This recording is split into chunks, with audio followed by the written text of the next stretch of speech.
It's okay. I've got you. You're safe now. I've got you.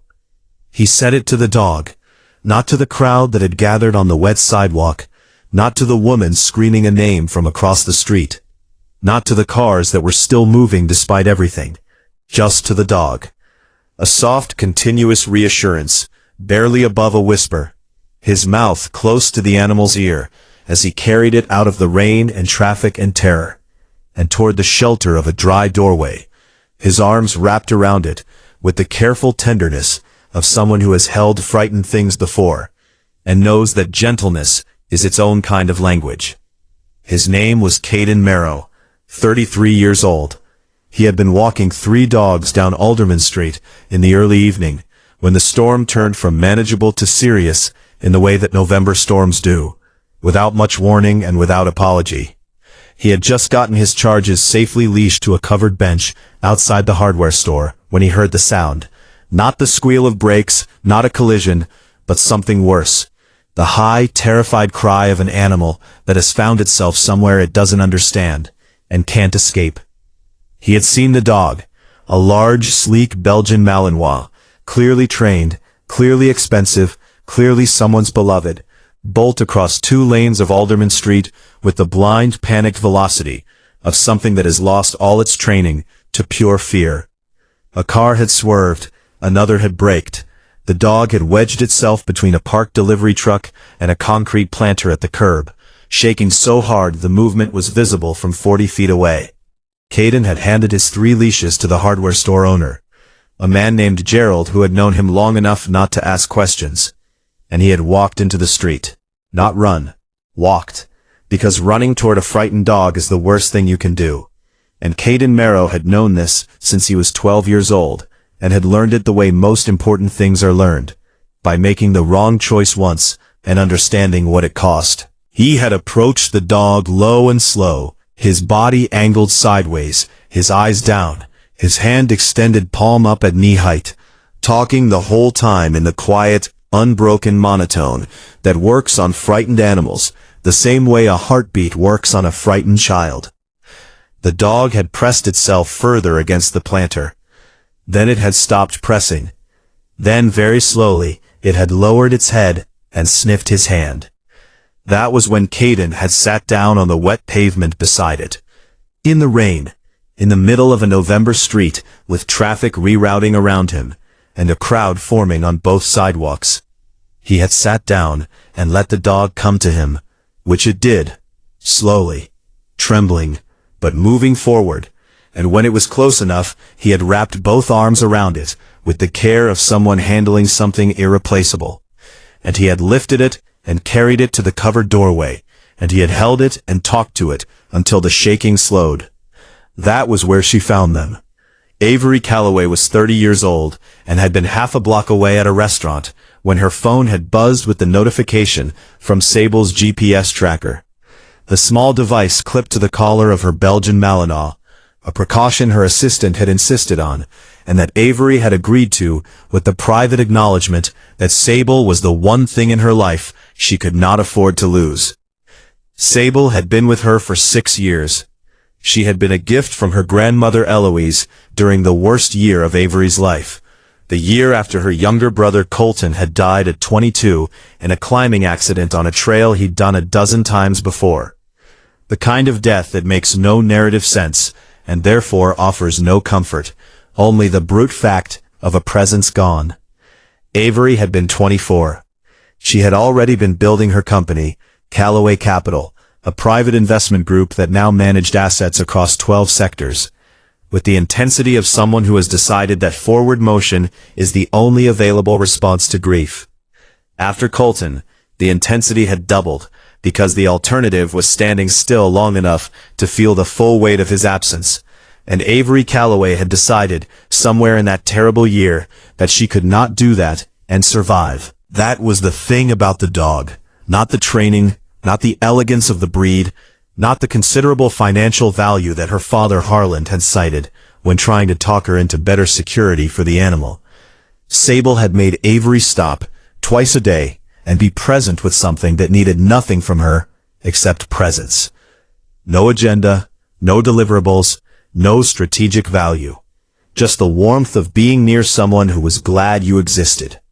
Her brother had been like that. Colton had always been glad you existed. It was the quality she missed most. She came around the corner at a near run, her phone in her hand, rain soaking through her coat, already composing the controlled emergency expression she defaulted to in moments of crisis. The one that said she was handling it. She was always handling it. She looked for Sable. She found a man sitting on the ground in a covered doorway, with her dog held against his chest. He was soaked. His jacket was dark with rain. His expression was the same quiet, focused one he'd carried through the entire rescue. Not heroic, not performed, just utterly present. He was still talking to Sable in a low, continuous murmur, his hand moving in slow strokes along the dog's side. Avery stopped walking. Sable shaking had almost stopped. Her head was resting against the man's collarbone. Her eyes, which had been white-rimmed with panic, according to 2 witnesses Avery would later speak to, were half closed. She watched this for a moment. Then she crouched down. "Is she hurt?" Her voice came out more than she intended. The man looked up for the first time. He had eyes not calm in the blank way, but calm in the way of someone who has processed a lot of difficult things and arrived at a working relationship with difficulty. "She's okay." Took a glancing contact with a mirror. "Left flank. Mild bruising. No laceration. She needs warmth, and about an hour of quiet, then a vet check to confirm. But she's okay." He paused. She was more scared than hurt. Avery exhaled. "Thank you." 2 words delivered with the compressed gratitude of someone who understood exactly what had just been prevented. He nodded and began the careful process of transferring Sable, letting the dog feel the change of arms, moving slowly, keeping contact continuous so the warmth and pressure were never fully interrupted. Sable went to Avery and pressed against her chest with a sigh that was almost human. Avery held her. She held her for a long moment, face against the dog's wet fur, not saying anything. When she looked up, she had her composure back, mostly. She reached into her coat pocket. "Let me," she started. "No." He said it gently, but completely. Already standing, already reaching for the leash she'd set to one side. "No reward needed, ma'am. Scared hearts deserve protection too." Avery looked at him, at the wet jacket, the calm face, the complete absence of any expectation in his expression. She had lived and worked for years in environments where everything had a price, and every gesture had a motive, and generosity was almost always a form of investment. She knew how to read those environments. She was good at it. She had no framework for this. "At least your name," she said. He looked at her for a moment. "Caden," he said. "Caden Marrow." He collected Gerald's dogs, nodded to her once, and walked back out into the rain.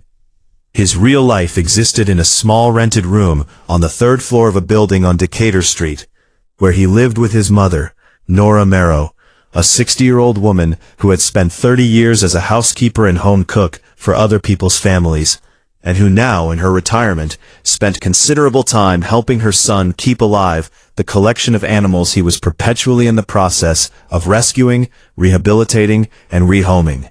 The room was small. The animals were not always small.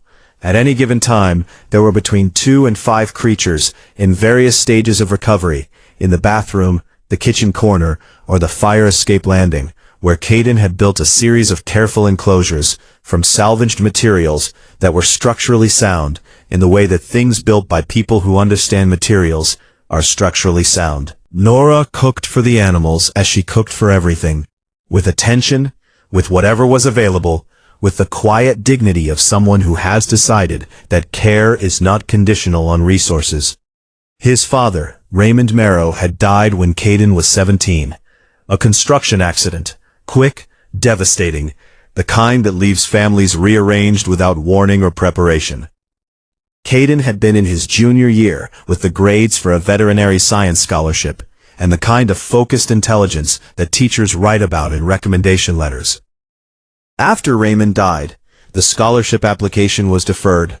The deferral became a withdrawal. The withdrawal became a fact of life that Caden carried not as bitterness, but as information about what the world was like, and about what he was going to do anyway, within the constraints of what the world was. He had built his life around animals, not as a consolation, but as a conviction. He believed with the specificity of someone who has thought about what they believe and why, that abandoned animals, the ones surrendered to shelters, the ones dumped at roadsides, the ones left injured in parking lots and alleyways, were experiencing something that deserved a response.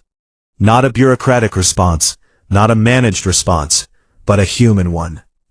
The kind where someone sits down in the rain, on a wet street, and waits for a frightened thing to feel safe enough to move forward. He walked 8 dogs a day across 4 clients. He earned enough to cover rent and food, and most months, the veterinary supplies he kept in a plastic bin under his bed. In the months when it didn't cover everything, he ate less. This was not a dramatic gesture. It was arithmetic. People said with varying degrees of affection and exasperation that he cared more about dogs than about himself. He found this analysis incomplete. He cared about both. He had a clearer sense of what dogs needed and a long-standing uncertainty about what he himself needed, which made the allocation of resources straightforward. His dream, private, rarely stated, carried the way you carry something you're not yet sure you'll be allowed to have, was a rescue center. Not a large one, not an institutional one. A place with proper medical facilities and enough space for animals to recover in something that felt like safety rather than containment. A place where the frightened ones could have as much time as they needed before they were asked to trust again. He had a notebook in which he had sketched, over several years, the rough floor plan of this imaginary place. He had never shown it to anyone. It lived in the drawer beside his bed, next to his father's watch. Avery had Sable checked by her veterinarian that same evening.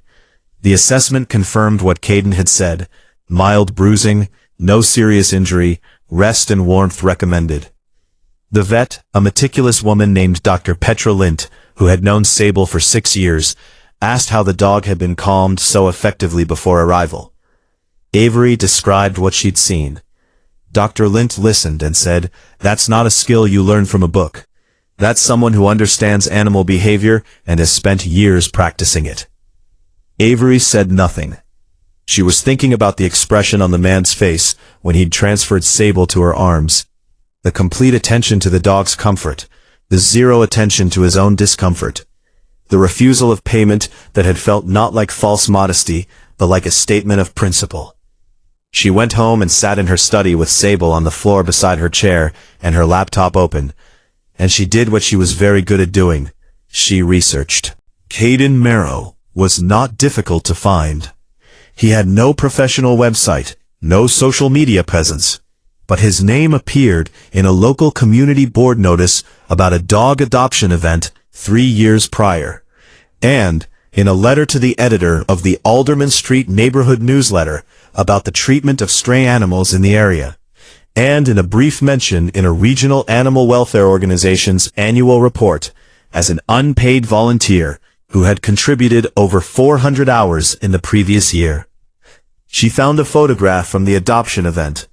He was kneeling on the grass with a medium-sized mixed breed on his lap and 2 others pressing against his sides. And he was looking at the camera with the slightly surprised expression of someone who didn't expect to be photographed and wasn't sure what to do with the attention. She found the neighborhood newsletter letter, which she read twice. It was not angry, which surprised her. It was precise and considered, making a careful argument for a more coordinated community approach to injured strays, with practical suggestions that reflected both logistical understanding and something harder to name: a moral seriousness about the subject that was neither sentimental nor performative. She found, through a contact at the regional welfare organization, a more complete picture. A man who spent his own money on veterinary supplies, who had successfully rehabilitated and rehomed 63 animals in the past 4 years, who had a waiting list of people who specifically wanted to adopt from him because of the quality of care the animals received, and who had once, according to the organization's director, spent 72 consecutive hours with a dog that had been surrendered in severe psychological distress, sleeping on the shelter floor beside the animal's kennel until it was stable. She sat with all of this for a long time. Then she picked up her phone and called her grandmother. Eloise Calloway was 74 years old and had been the quietest and most consequential person in Avery's life for as long as Avery could remember. She had been a teacher, then a principal, then a school district administrator, and she had retired at 65 with the dignity of someone who has spent a career making things better for people who couldn't always see it happening. She lived in a small house in the Millfield neighborhood of the city, kept a garden of considerable ambition, and had a habit of asking the one question that restructured every conversation she was part of. Avery told her about Caden. All of it. The storm, the rescue, the refusal of payment, the research, the notebook full of details about a man who spent his own food money on dog medicine. Eloise listened without interrupting. "What do you want to do?" she asked, when Avery finished. "I want to help him," Avery said, "but I don't know how to do it in a way that—" She paused. "He didn't take the money, Grandma. Whatever I do can't feel like money." Eloise was quiet for a moment. "What does he need?" Eloise asked. "A rescue center, land, building, medical equipment, staff, running costs," Avery replied. "And what does he have?" "A notebook with the floor plan in it, a rented room, a mother who feeds injured animals out of her own kitchen."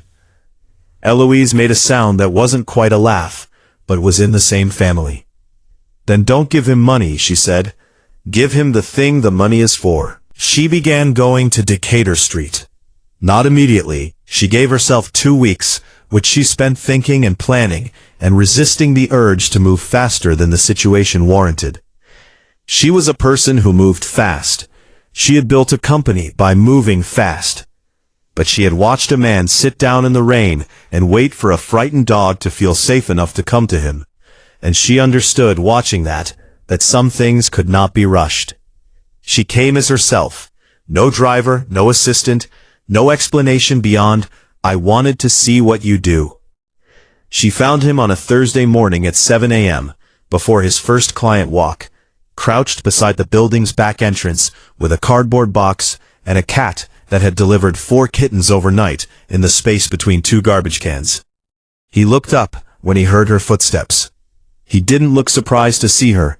This, she would later understand, was because very little surprised him. Not because he was incurious, but because he had learned to accept what arrived and work with it. "She did well," he said, nodding at the cat. "All 4 healthy. I'll need to keep them warm for the first week." Avery crouched down beside him and looked at the cat, who regarded her with the balanced wariness of a new mother. "What do you need?" "A box with a heating pad, some kitten milk replacer in case she doesn't produce enough.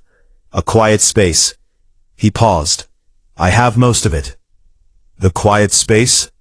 He gestured at the building. "My bathroom for now. Nora's already moved her toiletries." Avery looked at the building, at the fire escape with its careful enclosures, at the man who had reorganized his mother's bathroom for a stray cat and 4 kittens, with the same matter-of-fact efficiency with which other people reorganized a meeting schedule. "Can I help carry the box?" she asked. He looked at her for a moment. Then he handed her one end of the cardboard box. They carried it upstairs together. She came back the following week. She observed with the same disciplined attention she brought to due diligence reviews and investment assessments, except that what she was assessing was not a balance sheet, but a person. And the metrics she was tracking were not financial, but human. She watched him with the animals, the absolute consistency of his gentleness, the patience that never wavered, even when the animal was unresponsive or aggressive or exhausted beyond engagement. She watched him make decisions about medical care with the quiet competence of someone who has read everything available and practiced everything applicable, and who knows the difference between what he can manage and what requires professional intervention, and who makes that call without ego. She watched him with people too, with the clients who brought him their dogs each morning, with the neighbors who occasionally stopped to ask about the animals on the fire escape. with the children from the building next door, who came to look through the enclosure wire at whatever was currently in residence. He was the same with all of them. Unhurried, direct, genuinely interested in what they had to say, she said, one afternoon while they were both sitting on the fire escape landing, watching a convalescing greyhound test its legs in careful, tentative circuits of the small space. Why haven't you tried to formalize this? Seek funding, get a space of your own. He was quiet for a moment. I've applied twice to the city's community grant program, got to the second round both times. He looked at the greyhound. The applications required demonstrated infrastructure, a physical space, liability insurance, organizational registration, all of which require money I don't have. A pause. It's a circle. A circle, she repeated. Yeah. He watched the greyhound pause and look at the sky with the expression that dogs get when they are processing something beyond their immediate sensory experience. But I can keep doing what I'm doing while I figure it out. These ones don't wait. She looked at him. At the profile of a person who had accepted an unjust constraint and worked within it, not because he lacked the will to challenge it, but because the animals in front of him were more urgent than the system behind him. About the way her brother had moved through the world, with the same quality of presence, the same ability to find what mattered in a situation and direct his full attention there. She had not thought about Colton this concretely, this specifically, in years. The thought arrived not as grief, but as warmth, which was something she had not experienced in a long time. She said nothing more that afternoon. She watched the greyhound find its legs. The afternoon that changed everything came 6 weeks into her visits, on a Thursday in December. Caden had been working with a puppy for 3 weeks, a small mixed breed he'd found in a cardboard box outside a pharmacy. 5 weeks old, significantly malnourished, with a respiratory infection that he'd been treating in partnership with Dr. Lint, with twice daily medication and careful supportive care. The puppy had been improving. 2 days ago it had begun eating on its own. That morning, it had not. Avery arrived at 10 to find Nora in the kitchen making tea, with the careful movements of someone occupying their hands to manage their feelings.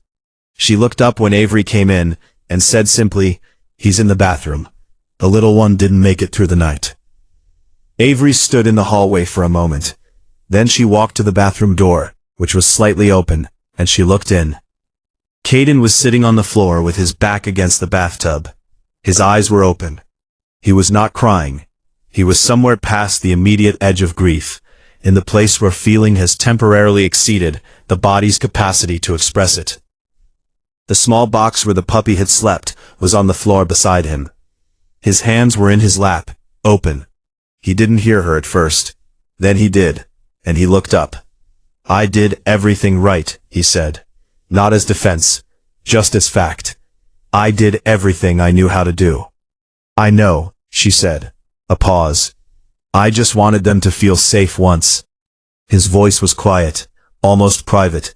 "That's all I wanted, just once." She did not offer comfort in words, because she was a person who had learned that some moments don't need words. They need presence. The same thing he gave the animals. She just sat with him in the small bathroom, with the morning light coming through the frosted window and the sound of Nora's tea preparations from the kitchen. They sat there for a long time. When he finally looked up, his expression had returned to itself, not unchanged, but settled. Grief was in it. So was something else, the steadiness of a person who has decided again to continue. "Thank you for staying," he said. "Of course," she said. And in that moment, sitting on the floor of a small bathroom in a rented apartment on Decatur Street, Avery Calloway made the decision she had been moving toward since a rainy evening on Alderman Street 6 weeks earlier. She called her father first, which was the honest thing to do, since Calloway Capital was a family partnership, and major philanthropic commitments required partnership-level discussion. Harlan Calloway had set out years ago to save abandoned animals. What he had not known, could not have known, on the evening he walked into traffic in the rain to reach a terrified dog, was that his compassion would create something that reached far beyond any one animal, any one rescue, Any one moment of frightened eyes finding a calm and waiting presence. The world becomes softer when one person refuses to stop caring. It becomes softer still when another person sees that caring and chooses to protect it. Scared hearts deserve protection, all of them. Animal, human, grieving, lost, the ones in the rain, and the ones who have been still for so long that moving again feels impossible. Kindness sees them all.